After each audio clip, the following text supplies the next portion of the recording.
Bienvenidos al podcast Transforma. Un espacio donde hablamos de negocios y emprendimiento. Aquí escucharás testimonios de nuestros invitados, quienes te compartirán experiencias, consejos y herramientas que pueden llevar tu negocio al siguiente nivel. Comenzamos. Bienvenidos a un capítulo más del podcast Transforma. Estamos muy contentos el día de hoy porque tenemos un invitado muy especial, Enrique Zambrano. Bienvenido, Enrique. Mucho gusto estar aquí. Es parte de mi casa y me da mucho gusto estar de nuevo aquí en Caintra. Bienvenido. Gracias por la invitación, Jorge. No, al contrario. Enrique es ingeniero mecánico del MIT con una maestría en Administración de Empresas por la Universidad de Stanford. Desde 1988 se desempeñó como director general de Grupo Proesa y a partir de agosto de 2020 tomó la posición de presidente del consejo. Grupo Proesa es una compañía internacional diversificada que opera principalmente en la industria automotriz, agronegocios y telecomunicaciones, con presencia en 9 países. Enrique es además consejero en empresas como Alpek, BBVA, Coppel y el TEC de Monterrey. Fue presidente de Caintra Nuevo León, del Clúster Automotriz de Nuevo León y ocupó el cargo de cónsul honorario de Dinamarca para Nuevo León, Coahuila y Tamaulipas. Fue igualmente presidente del Comité Empresarial México-Japón del COMCE y hasta 2019 fue consejero independiente de la Comisión Federal de Electricidad. Enrique, es un placer tenerte. Bienvenido. No, pues gracias de nuevo. Enrique, la historia de Proesa es increíble. Esa historia de emprendimiento que bien comentabas de don Guillermo Zambrano. Me gustaría preguntarte cómo lo viviste tú desde casa. ¿Cómo fue ese proceso? ¿De qué te acuerdas? Pues mira, la parte de mi papá, pues como tú dices, un gran empresario, además un amor muy fuerte por México, por contribuir a su desarrollo. O sea, siempre fue un emprendedor muy fuerte, muy claro, muy decidido, con un proyecto de vida y un proyecto empresarial también que lo desarrolló con mucha pasión. Yo me acuerdo siempre que nos hablaba de la empresa, del cariño que le tenía, de su proyecto, de su visión, etcétera. Y desde chicos, pues sabíamos que nuestra misión era prepararnos bien para ingresar y aportar al proyecto familiar. ¿Cómo logra consolidarse Proesa? Empezó con Metalsa, sí, como el principal productor de chasis en el mundo. Hay varias etapas. Metalsa nació, para que un poquito de historia, haciendo arbotantes para la industria del alumbrado y era una cierta conexión con focos. Entonces desarrolló habilidades metalmecánicas, doblado de metal, soldadura, etcétera. Pero era muy difícil venderle al gobierno, que era el cliente, y luego más difícil cobrarle al gobierno. Súper difícil. Entonces empezó a decir, bueno, ¿qué hacemos con estas competencias? No se hablaba mucho de eso, de las competencias y cómo apalancar en tus fortalezas, pero pues era algo instintivo para mi padre como empresario. Entonces hicieron estructuras para la industria de la construcción, se llegaron a vender un par de barcos en Metalsa y en el 62 se ingresó a la industria automotriz. Era un país cerrado, no había industria automotriz.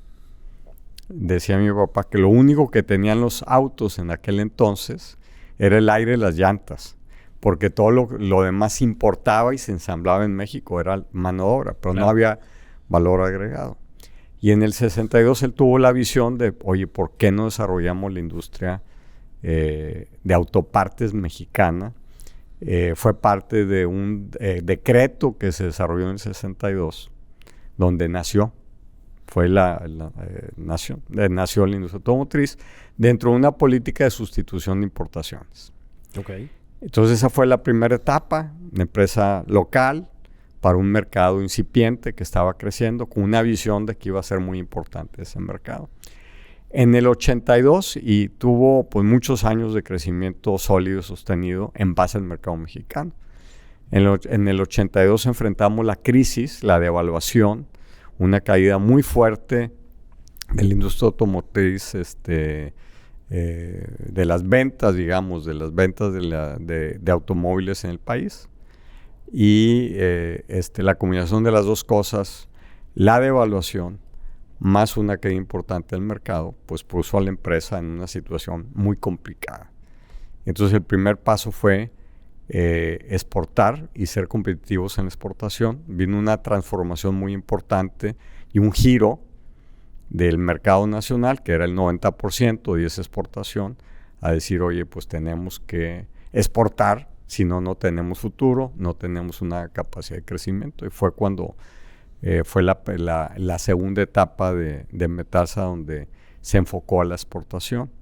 Y en los 90s, en los 80 estuvo muy apagado el mercado mexicano, muy aplastadón, y nos dedicamos a exportar. En los 90s vino otra devaluación muy importante, y fueron años, ya nos habíamos transformado, éramos competitivos, con calidad, y empezamos a crecer muy fuerte un impulso muy importante del mercado de exportación. Me acuerdo que en los 80 decíamos, el objetivo es estar mitad exportación, mitad mercado nacional. Sin embargo, dado el éxito de exportación, pues se convirtió el mercado nacional en algo relativamente pequeño y tuvimos una etapa de oro de crecimiento y de exportación, etcétera.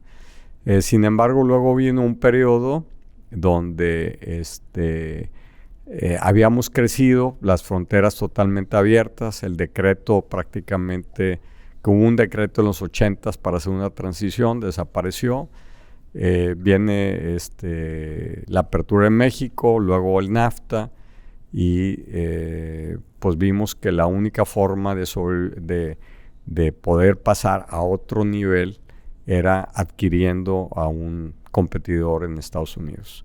Y la oportunidad vino después de mucho, se preparan esas cosas, no salen de la manga, claro. Pero vino una oportunidad muy interesante precisamente después de otra crisis del 2008, donde la industria automotriz ahora sí, a nivel mundial, se cayó, vino una crisis financiera, y uno de los participantes importantes del sector decidió vender su división. Era parte de un grupo más grande, Dana, su división le llamaban productos estructurales, la puso a la venta, y la puso a la venta a nosotros porque teníamos ya tiempo hablando a ver si podíamos hacer algo en conjunto.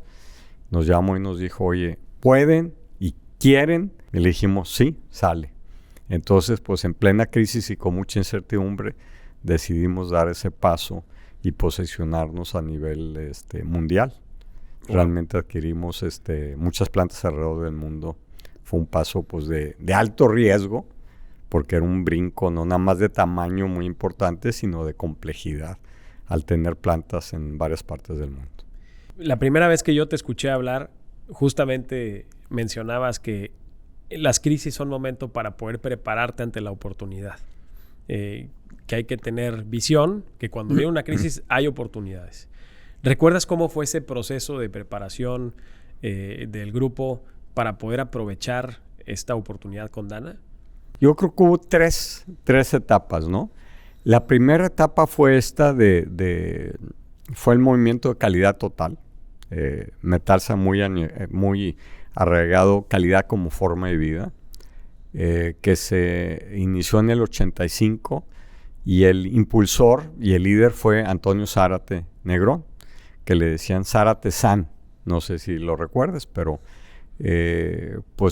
fuimos de las primeras empresas en México en la reconversión, partiendo desde la persona, desde cambiar la cultura, la actitud, etcétera, ¿no? Porque la calidad era como iniciaba en la parte de calidad personal. Personas de calidad son las que hacen productos de calidad. La segunda etapa fue la de tecnología. Fue en el 95. Veíamos de que nos habíamos vuelto buenos para fabricar, build to print,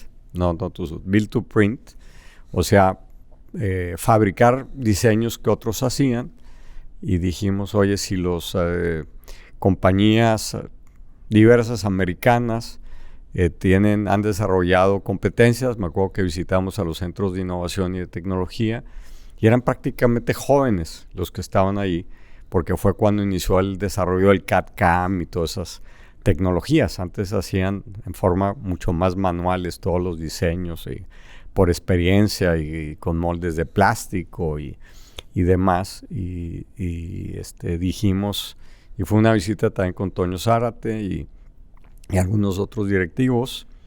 Dijimos, oye, si estos cuates pueden desarrollar tecnología, pues ¿por qué no nosotros? Y se puso el centro de tecnología en el 95 de Metalsa. Yo creo que fue una preparación pues muy importante. Y lo otro pues fue ganarse la confianza de los clientes. Si no hay clientes y si no te tienen confianza para encargarte algo tan importante como la estructura de un vehículo, que es donde va la suspensión, donde va la cabina, es parte de la dinámica vehicular y además es la que te protege de los choques. Claro. Entonces es un artículo súper clave para la industria automotriz y por eso hay muy poquitos proveedores en el mundo de estos productos. Es un producto muy complejo, de muchos requerimientos técnicos, tecnológicos y de seguridad.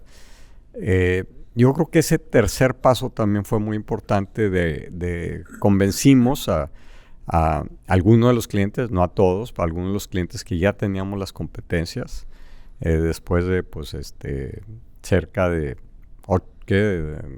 12 años, 13 años de desarrollar tecnología, que podíamos desarrollar todo ese producto. Esas fueron las tres primeras, las etapas hacia adentro de la preparación.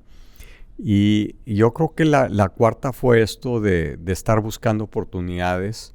Teníamos claro que en una industria como la de nosotros, o éramos el primero o el número 2 en nuestra industria, o difícilmente íbamos a poder sobrevivir generando rentabilidad y siendo importantes para los clientes. Entonces lo teníamos claro y estuvimos varios años antes en preparación para esta etapa.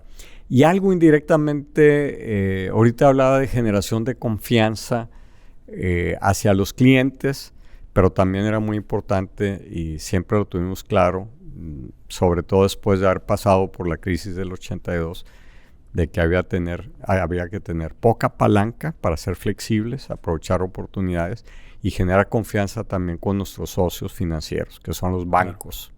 Claro. Entonces, yo te diré, a lo mejor está muy extenso, pero pues fueron etapas secuenciales a través del tiempo que nos fue preparando. Mi papá tiene un dicho muy importante que dice que nadie nace con bigotes, que hay que talonearle y aprender, y la forma de aprender es haciendo, actuando. Obviamente usando los mejores asesores a nivel mundial, pero el actuar y el aprender actuando es algo que es muy, muy importante. A mí lo que igualmente me gusta del grupo, de la historia, de lo que he tenido oportunidad de leer, es la diversificación. Está Metalsa, Citrofruit, o sea, son negocios totalmente distintos, ¿no? ¿Cómo generar, tanto para Grupo Proesa como para la gente que nos pueda estar escuchando, una estrategia de diversificación y sobre todo de fortalecimiento para mantenerse líderes en industrias tan distintas? Pues mira, nacimos diversificados. Yo creo que era el espíritu emprendedor de mi papá. Metalsa se fundó en el 56 y Citrofruta en el 59. Son dos de los negocios que se tuvieron desde el principio. Ha seguido ese espíritu o ese gen emprendedor en la familia, no tan fuerte como el de mi papá, porque era muy fuerte el de mi papá, pero se han seguido desarrollando y experimentando con diferentes giros. Entonces no fue algo planeado, fue circunstancial.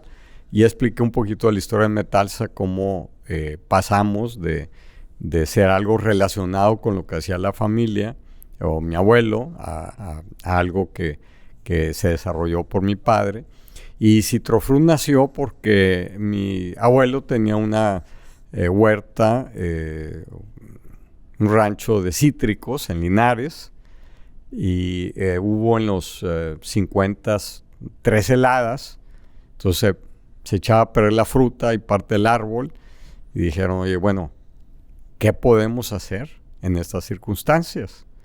¿Verdad? Para no desperdiciar. Y dijeron, oye, pues vamos a aprovechar nuestro expertise industrial para procesar la naranja y convertirla en jugo. Entonces ya no nada más es naranja fresca, sino la lógica fue, oye, pues si viene una helada, pues vamos a procesarla para poderla aprovechar.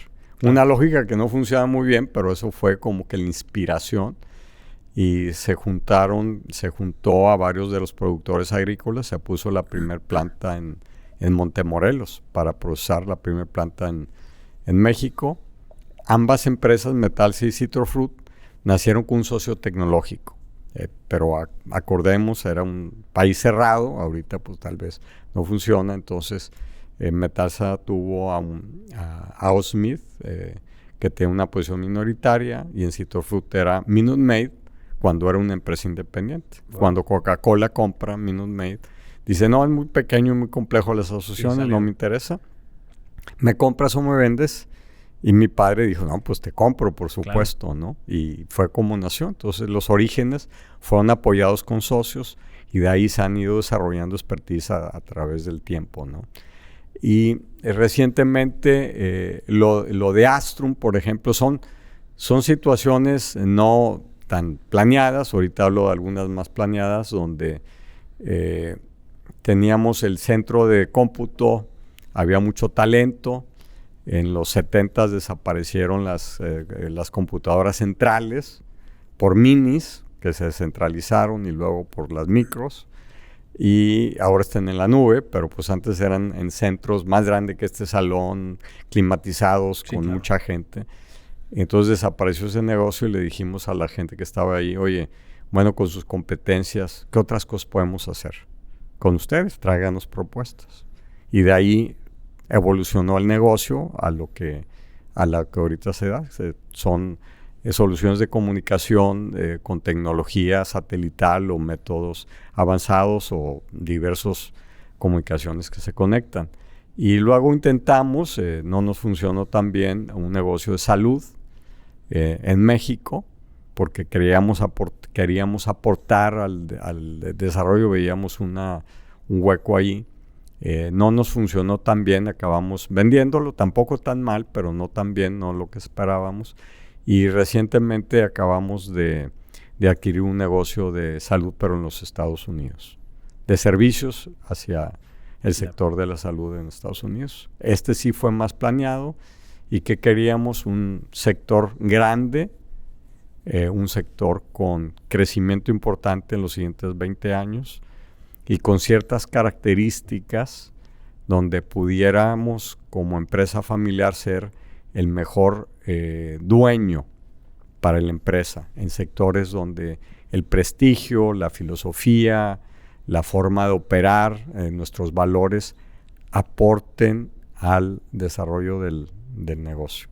Entonces esa fue la lógica, diversificación, pero aportar de lo que somos fuertes y alineado a nuestra filosofía y a nuestros valores. Y ya por ahí también va lo de Proesa Ventures, ¿no? Que sí, también ya están invirtiendo en tecnologías de movilidad, startups de movilidad. Sí, es un fondo de venture capital, de capital de riesgo en movilidad. ¿Y por qué? Porque pues está revolucionando, está transformándose todo el tema de movilidad en la industria automotriz. Entonces nos queremos conceptualizar con algo más que un proveedor de autopartes, sino alguien que participa en este sector de movilidad. Entonces, bueno, pues ha sido así en etapas y aprendiendo de los diferentes giros y procurando que tengan sentidos para la estrategia y que vaya de acuerdo a nuestras competencias y fortalezas.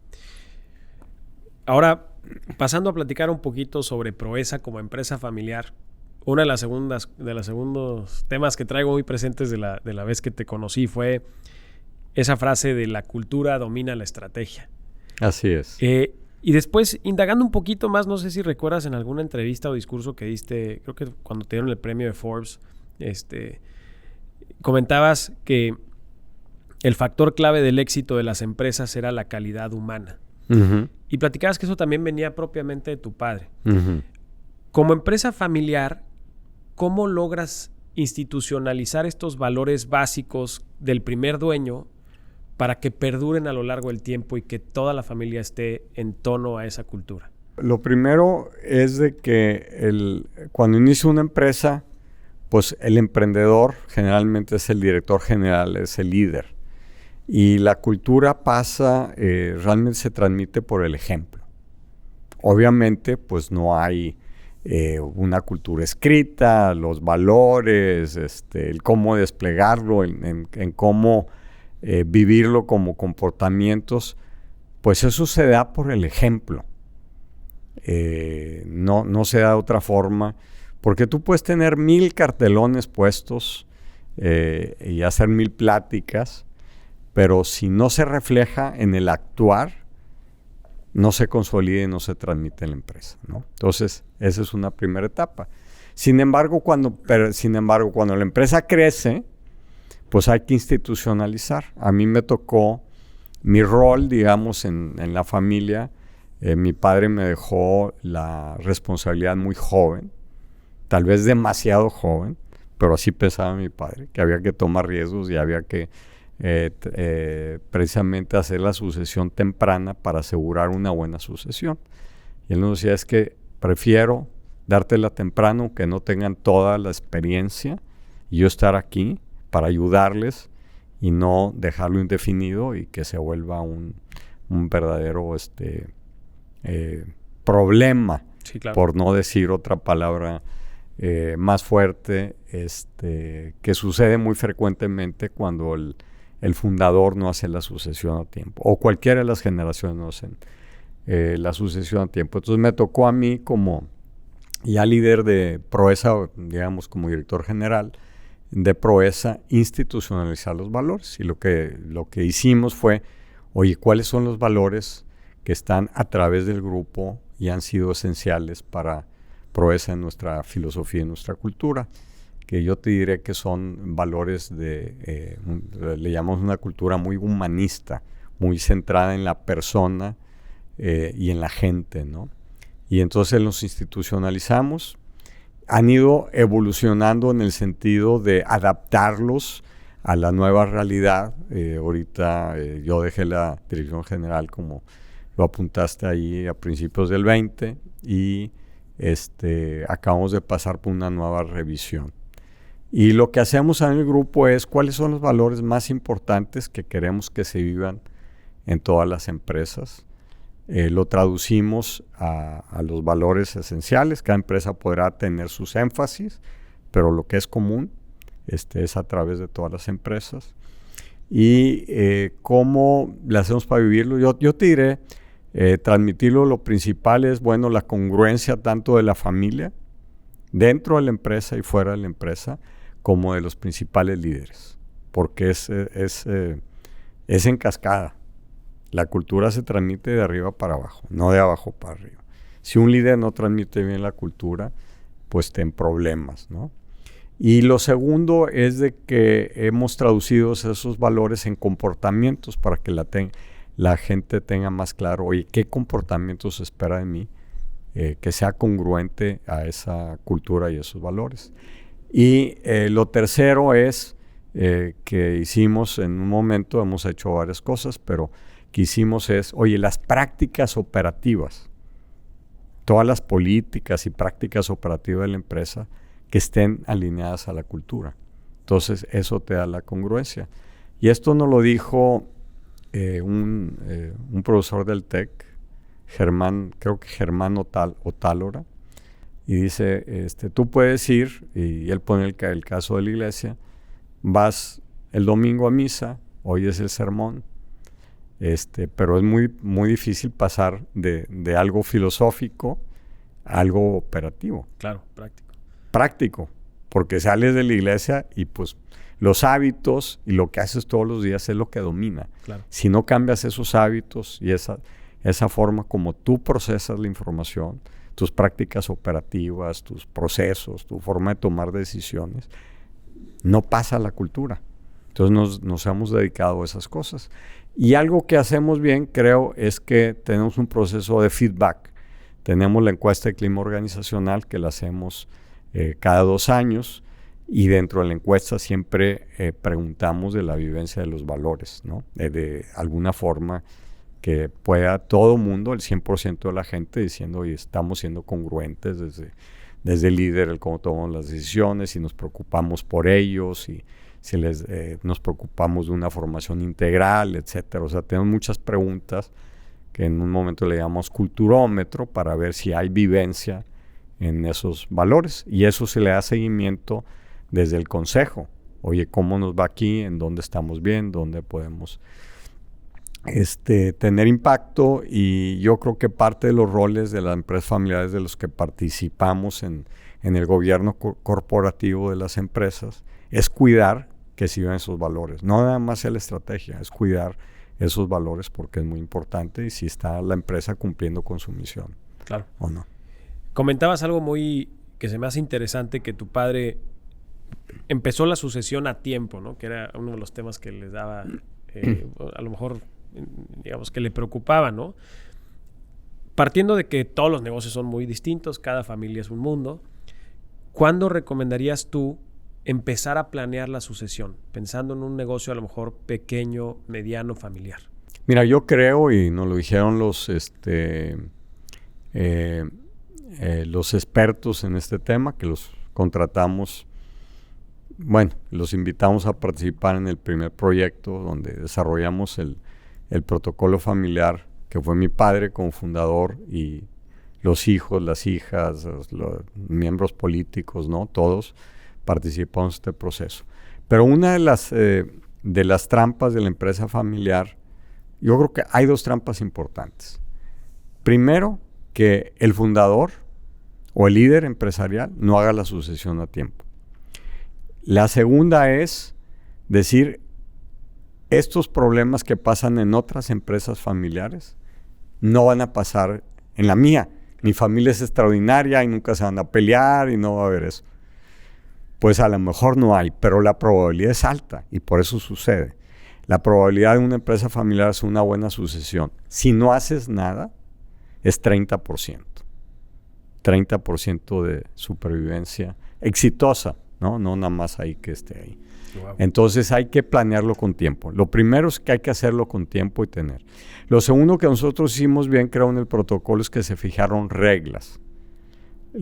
Mi padre se retiró a los 58 años.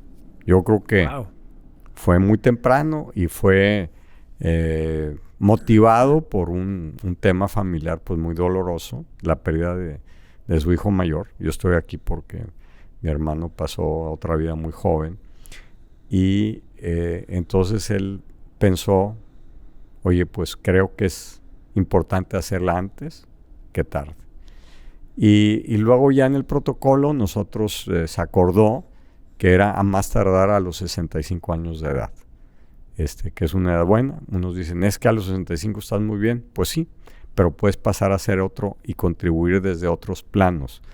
Yo creo que hay que darles oportunidad a la nueva generación y más con toda esta transformación que hay económica por todos los nuevos, la tecnología y todo lo que está sucediendo, las disrupciones que están sucediendo en el entorno, también porque hay un cambios fuertes de valores entre nuestra generación, que es de baby boomers, y las nuevas generaciones de los millennials y demás, que pues van a tomar las decisiones del futuro del mundo. Entonces yo también creo que como empresa familiar es importante hacer una transición.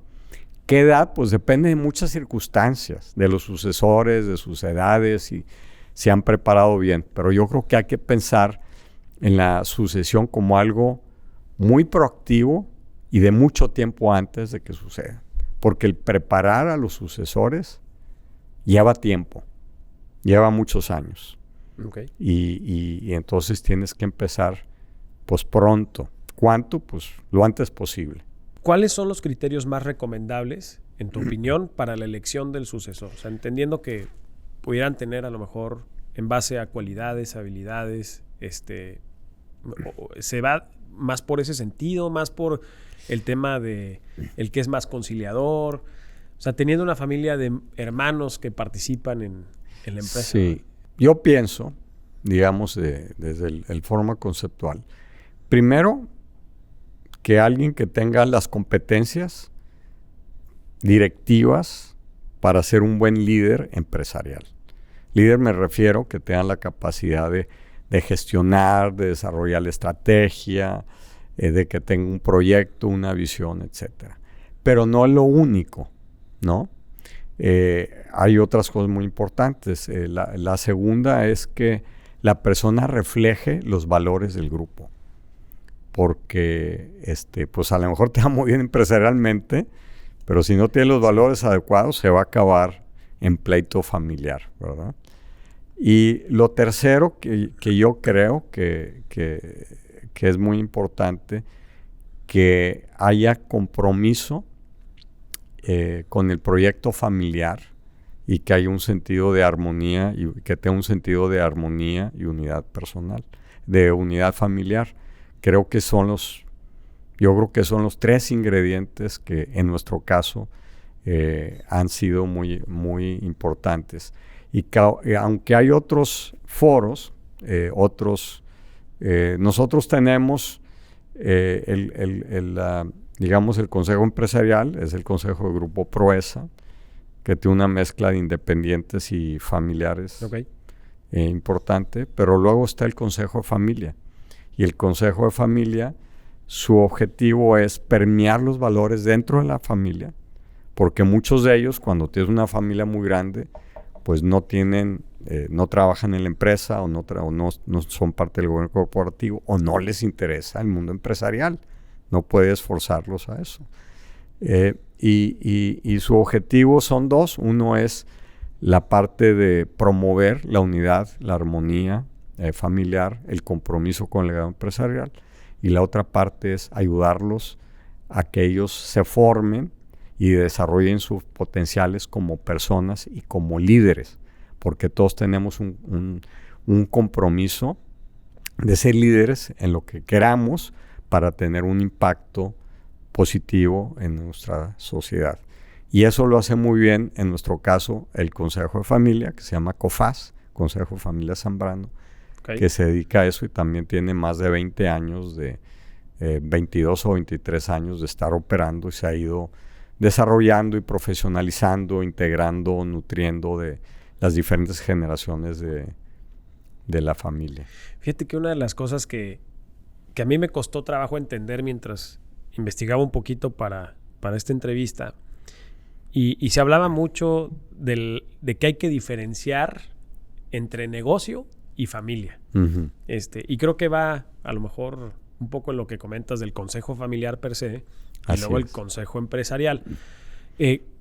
Dentro de esos diálogos que te vas encontrando en la práctica, ¿cómo lograr diferenciar de que este es un asunto de la familia y este es un asunto del negocio y no mezclarlos?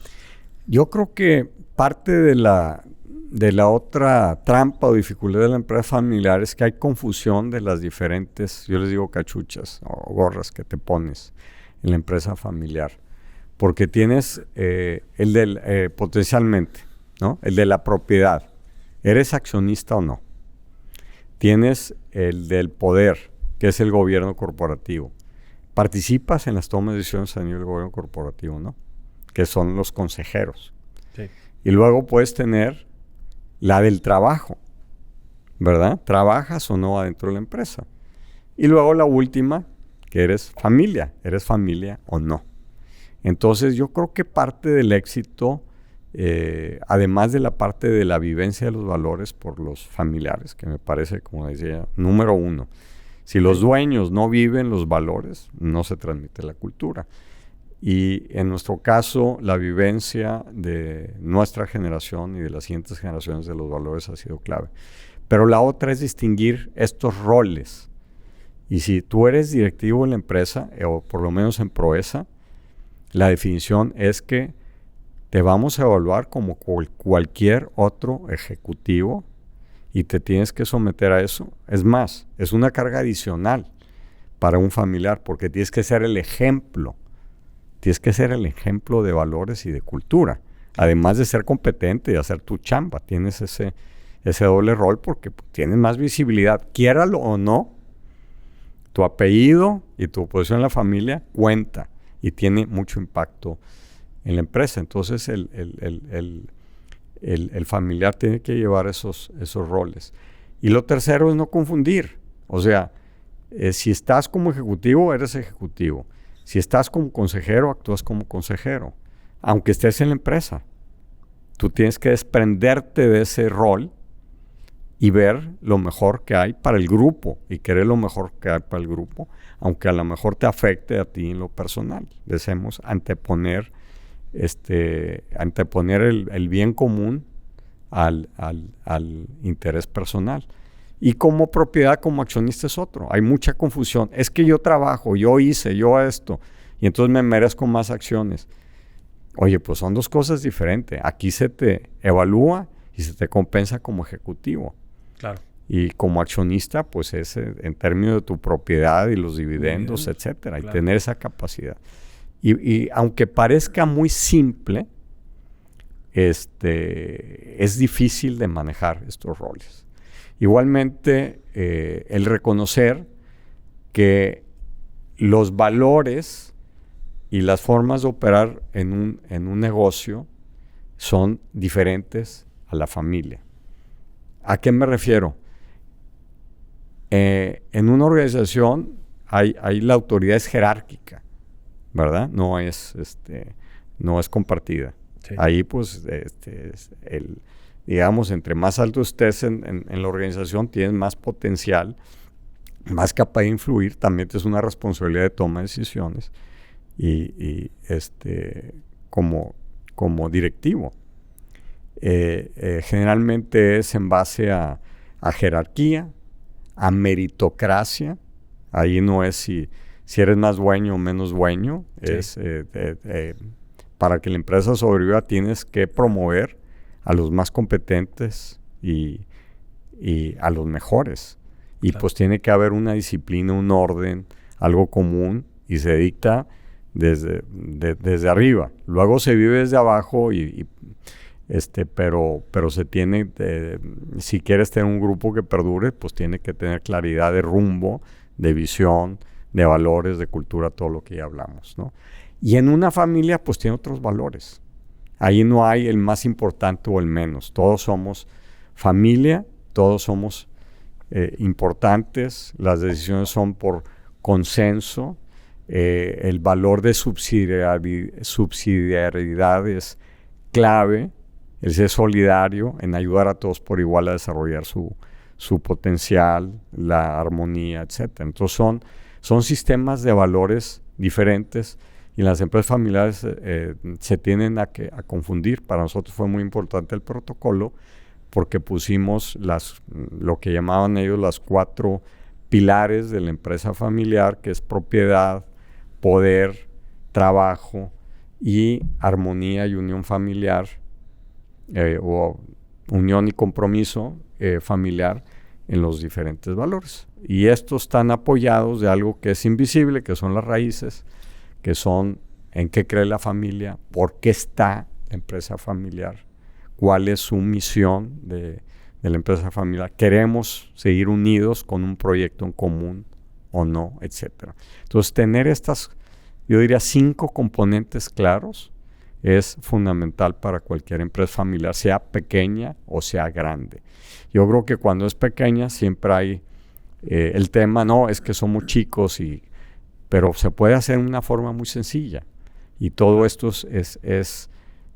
yo te diré que algo de lo que ha funcionado bien en el grupo es que ha sido parte de una conversación de más de 22 años, que es un proceso también formativo para todos, ¿no? Enrique, justamente esa era la siguiente pregunta que quería hacerte, es ¿cómo fomentar el diálogo? O sea, ¿cómo llevar a cabo esas conversaciones? Fue muy importante el primer protocolo familiar porque fue un proceso de diálogo de dos años con un experto en temas de empresa familiar y que tuviera, digamos, que fuera con nuestros valores como familia. Cuando seleccionamos, invitamos a don Miguel Ángel Gallo, doctor del IES, experto en empresas familiares. Uno de los criterios importantes es que entienda nuestra cultura y nuestros valores. Okay. que le dé el mismo peso a la familia que el negocio y no que la familia esté subordinada al negocio o al revés. Creemos que eso fue una parte muy importante, un proceso de diálogo. Y a partir de ahí se formó el Consejo Familia, que ha ayudado a estos diálogos. Por ejemplo, tenemos la asamblea, se promueve que desde muy chicos transmitamos algo, aunque es una parte muy pequeña, de la propiedad a la siguiente generación para que tengan un sentido de pertenencia y se interesen por la empresa familiar. Pero pues hay prácticas de verano, hay cursos de formación de estos temas, hay asambleas de accionistas. Desde entonces institucionalizó como si nos manejamos como si fuéramos una empresa pública.